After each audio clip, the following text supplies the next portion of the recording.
one of our most technical organizations, just discovered that authenticity in the workplace directly correlates with breakthrough innovations. Let me tell you why this matters. That's fascinating timing since workplace culture has become such a hot topic in tech. What specific changes are they implementing? Well, they're rolling out this comprehensive approach to pronoun usage and employee authenticity that's actually tied to their performance metrics. The data shows that when employees can be their authentic selves, collaboration improves by significant margins. You know what's interesting about that? Most organizations struggle to quantify the impact of cultural initiatives. How is NASA measuring this? They're tracking it through innovation metrics and project outcomes. And get this, they're seeing direct correlations between teams with strong inclusive practices and breakthrough technological achievements. It's like, well, imagine trying to solve complex space problems while also hiding part of who you are. That reminds me of another technological breakthrough. We're seeing these incredible satellite images of the Aral Sea that were just presented at COP26. The resolution is amazing compared to what we had even 5 years ago. Oh yeah, the technological leap in satellite imaging is mind-blowing. We're talking about pixel resolution. That's improved by 400% since 2015. These images are so detailed now that we can track changes down to a meter-level precision. You know what's really striking about this? The way we're using such advanced technology to understand and preserve traditional ways of life. Speaking of which, let me tell you about this fascinating intersection of tradition and technology, the Golden Eagle Festival in Mongolia. These hunters are now using GPS tracking to understand eagle migration patterns while maintaining centuries-old hunting techniques. Well, that's unexpected. How are they balancing such ancient practices with modern technology? So here's what's incredible. They're using data analytics to optimize their training methods while preserving the core cultural practices. The festival organizers report a 40% increase in participation since implementing these hybrid approaches. That's such a powerful example of how innovation doesn't have to compete with tradition. Exactly. And it circles back to what NASA's doing. They found that organizations embracing both tradition and innovation see a 35% increase in problem-solving capabilities. It's not about choosing one or the other, it's about finding the sweet spot where they enhance each other. You know, looking at these three examples together, there's a clear pattern emerging about adaptation and preservation. Right. And the numbers back this up.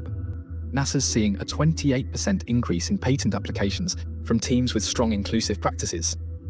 The satellite imaging technology has improved environmental monitoring efficiency by 200%, and the Golden Eagle Festival has maintained 95% of its traditional practices while incorporating modern conservation methods. That's remarkable data. How do you see these trends developing in the next few years? Well, based on current trajectories, we're looking at a future where traditional knowledge and modern innovation become increasingly intertwined. Experts predict that by 2025, organizations that successfully blend these approaches will see up to 50% better outcomes in complex problem-solving scenarios. So essentially what we're seeing is a new paradigm for progress. Exactly that. And here's what makes this so exciting. We're not just talking about isolated success stories. We're seeing a fundamental shift in how we approach innovation across sectors. The data shows that organizations taking this balanced approach are 3.5 times more likely to achieve breakthrough innovations. Chess pieces washing up on a Scottish beach in 1831 might sound like the start of a mystery novel, but this accidental discovery revolutionized our understanding of medieval gaming culture. That's fascinating. How did these ancient chess pieces end up there, and what made them so significant? Well, the circumstances are still debated, but what we know is that these Lewis chessmen, as they're called, represent nearly 3 complete chess sets from the 12th century. They're carved from walrus ivory in Norway, likely in Trondheim, and somehow made their way to the Isle of Lewis, where they remained hidden for centuries. So these pieces tell us something about medieval society beyond just how they played chess. Oh, absolutely, you see.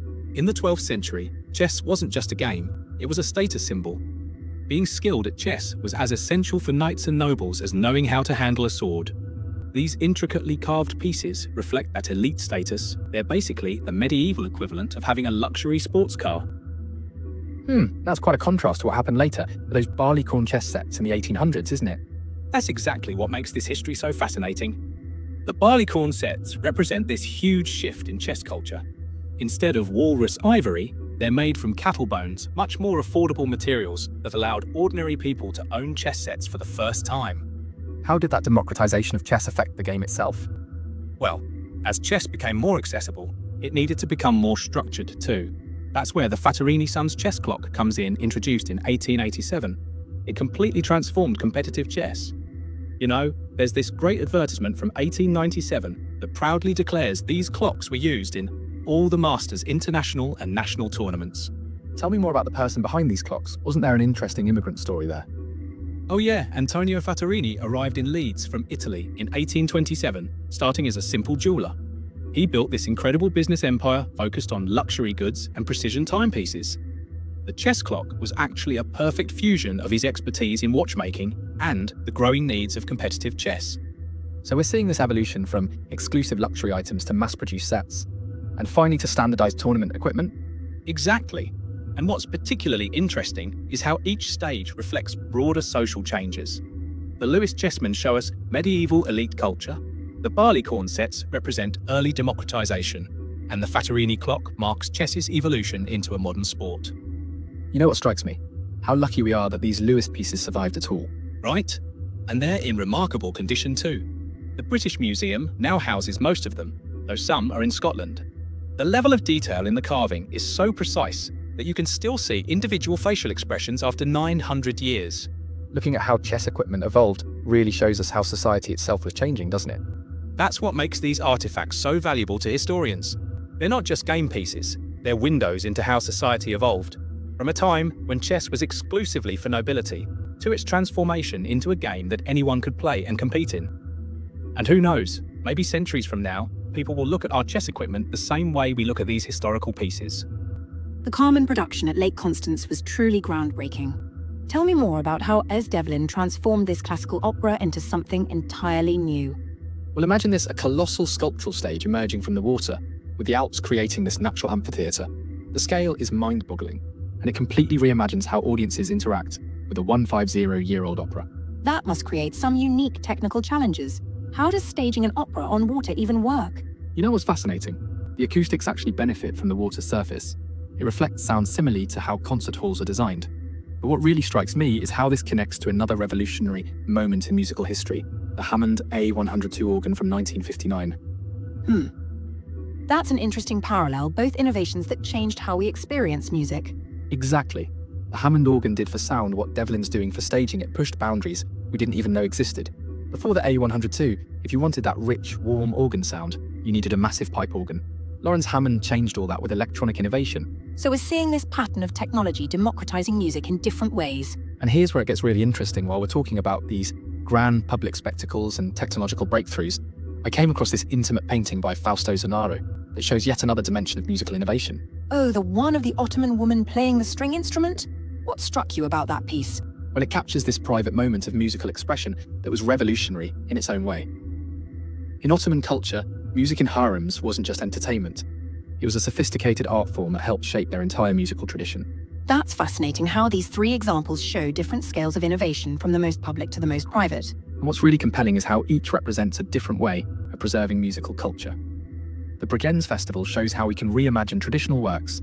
The Hammond organ marks a crucial moment in sound technology, and the Zanaro painting captures a historical practice that might otherwise be lost to time. Do you think we're seeing similar patterns of innovation today? Oh, absolutely. Just look at virtual reality concerts or AI-generated music. But here's what's crucial. These new technologies aren't replacing traditional forms.